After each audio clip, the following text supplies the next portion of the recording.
A congressional hearing just exposed something Washington probably did not want the public to see. Let's take a listen. Were you aware that the United States has been taking millions of gallons of oil from the Strait of Hormuz? Just not sure taking's the right word. We're preventing the flow of it. Well, thank you. Mr. Chair, if I may, can I play some audio from some comments that President Trump made in the Oval Office? Do you know we've been taking out Let's suspend that, barrels please. of oil. Nobody knows it. You know who doesn't know about it? Iran until right now.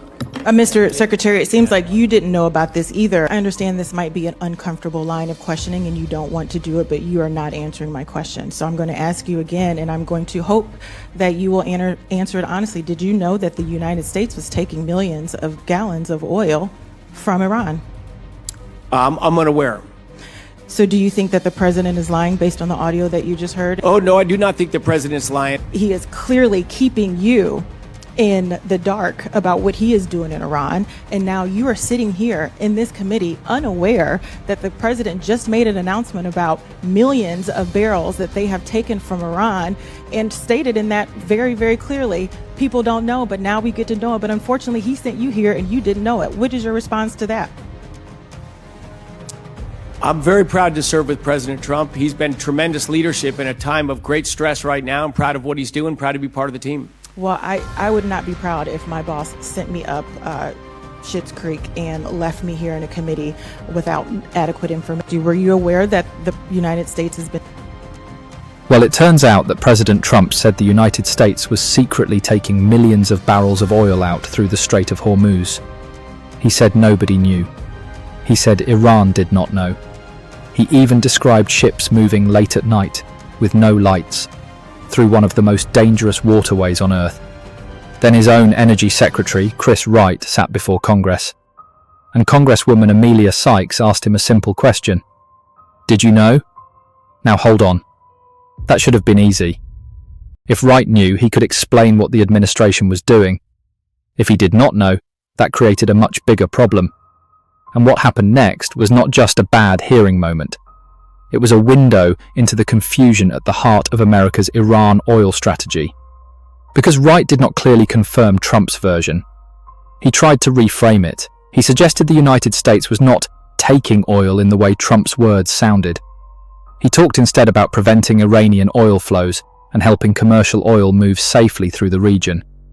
But Sykes pressed him again. She played Trump's own words. Then she asked whether he knew the United States was taking millions of barrels of oil from Iran. And suddenly the room became bigger than one question. Because this was no longer just about oil. It was about secrecy. It was about inflation. It was about war powers. It was about whether a cabinet official was being kept in the dark. And it was about whether the public is being told the truth about what the United States is doing in the Strait of Hormuz. Let's be careful here. There is a trap at the center of this entire story. The word is taking. When Trump said the United States had been taking out millions of barrels of oil, it sounded dramatic and covert. But taking out can mean two very different things. It can mean helping move oil out of a blocked region, or it can sound like seizing oil from another country. And that difference matters. Because if the United States is helping commercial tankers move safely through a dangerous gulf, that is one kind of military operation. But if the United States is taking Iranian oil, seizing it, or secretly removing it from Iran, that is something far more explosive. That is why Wright had to be careful. He could not simply repeat Trump's language. He had to separate moving oil from taking oil. And that is exactly why Sykes' questioning mattered. She exposed the danger of a president using loose language about a secret operation in the world's most sensitive energy corridor. Now look at the scale. This was not about a few barrels. Wright later said roughly 7 million barrels of oil per day were getting out of the Persian Gulf with US military help. 7 million barrels per day. That is not a small escort mission. That is a massive wartime energy operation. It means the US military was not only protecting ships, it was helping keep a major part of the global oil system alive, while the Strait of Hormuz remained under pressure. So if the US military is helping move that much oil, then the Energy Secretary should be able to explain exactly what is happening. Whose oil is being moved? Which ships are being protected? What role is the military playing? What does Iran know? What does Congress know? And why did the president describe it in language that made his own Energy Secretary look unprepared? This is where the story connects directly to inflation. Trump had also made the controversial claim that he loved the inflation number because he argued it gave him room to show that prices would fall once the Iran crisis was resolved. That is why Sykes' questioning was not random. She was not only asking about oil, she was asking about the administration's economic story. Trump wanted to turn inflation into a future victory. High prices now, relief later. And the secret oil movement through Hormuz became part of that political message. But markets do not run on campaign slogans. Oil traders listened, shipping companies listened, Iran listened. And after the confusion around Trump's comments, US crude futures reportedly jumped again, rising roughly 4% and moving close to $92 a barrel.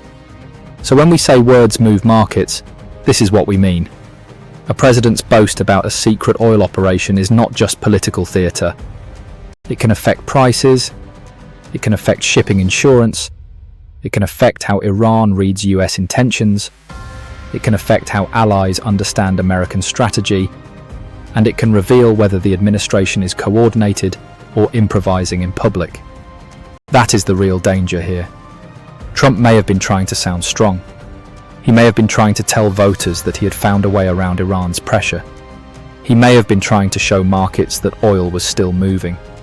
But in doing so, he blurred the line between protecting oil flows and taking oil from Iran. That is not a small mistake. In a war zone, language is not decoration. Language is policy. Language is signal. Language is risk. If Iran ascertains that the United States is secretly taking oil, Tehran may treat that as economic warfare. If allies hear it, they may wonder whether they are part of an operation they do not fully understand. If Congress hears it, lawmakers may ask whether they were properly briefed. And if the Energy Secretary hears it and cannot clearly explain it, then the question becomes even more disturbing. Who inside Washington actually knows what is going on? That is the institutional problem Sykes exposed. She did not need to prove that Trump meant seizure. She only needed to show the contradiction. Trump said one thing in public. Wright struggled to explain it under questioning. And when asked whether Trump was lying, Wright refused to say that. So the deeper question entered the room. If Trump was telling the truth, why did the Energy Secretary appear unaware? If Trump was exaggerating, why was the president using reckless language about a wartime oil operation? Either way, the public should be concerned. Because this is not happening in a normal policy debate. It is happening during a war involving Iran. It is happening around the Strait of Hormuz.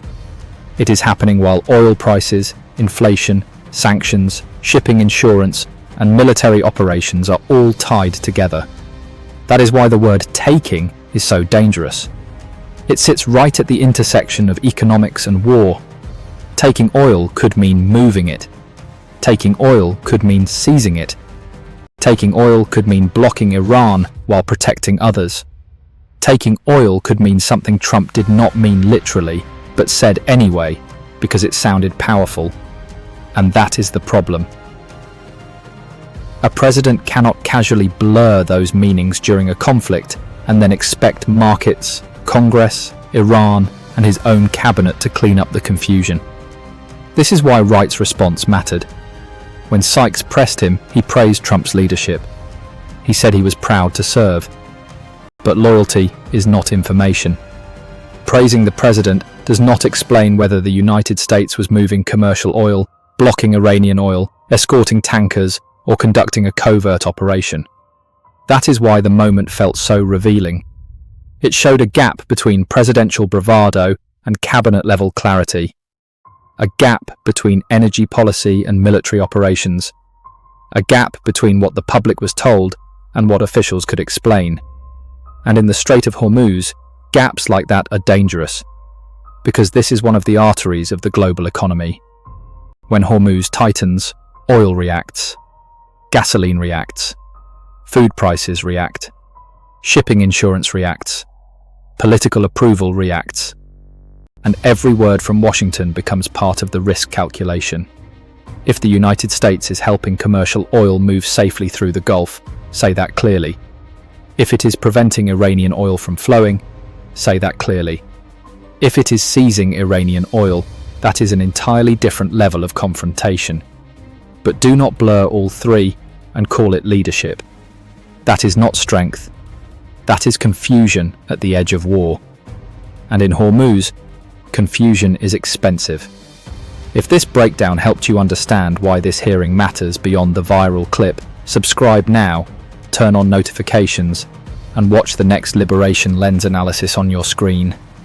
Hit the like button so more people see this breakdown. Share this video with someone who thinks this was just another congressional exchange. And drop your thoughts in the comments.